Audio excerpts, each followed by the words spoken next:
આજે થાનગઢથી હું અહીં આવ્યો રાજકોટ બુક ફેરમાં પ્રવેશ કરીને જોયું બધું. એટલે એક તો જેણે પહેલી જ નજરે જોયું કે આ જગ્યા ખૂબ જ વિશાળ જગ્યામાં આનું આયોજન છે. પાર્કિંગની સુંદર વ્યવસ્થા છે. નાના બાળકો માટે એટલું જ મહત્ત્વ આપવામાં આવ્યું છે. અને 148 જેટલા સ્ટોલ છે, બુક સ્ટોલ, અને એમાં વિવિધ પ્રકારના પુસ્તકો છે. હવે જે લોકોને એમાં રસ છે એ તો ખૂબ જ રસપૂર્વક જિજ્ઞાસાથી પુસ્તકો જોતા પાછા ખરીદ કરતા. એટલે એ જાણીને એક આનંદ એ થયો કે લોકો માને છે એવું નથી, પુસ્તકોમાં રસ નથી એવી વાત નથી. નવી પેઢી કદાચ વધુ ઇલેક્ટ્રોનિક ઉપકરણો વાપરતી હોય અને એ આનાથી વિમુખ થતી જતી હોય તો એને મજા પડે એવા પુસ્તકો જોયા.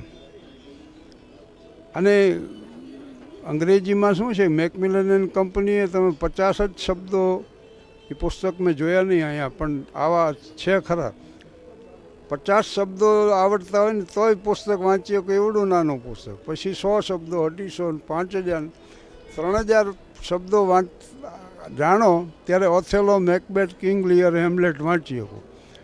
આવો પ્રયાસ કરવાની જરૂર કે બાળકોને રસ પડે અને એ વાંચતા થાય, એની જિજ્ઞાસા જાગે, જિજ્ઞાસા સંતોષાય અને એમ વાંચતા થઈ જાય એવો પ્રયાસ થાય ઈચ્છનીય છે.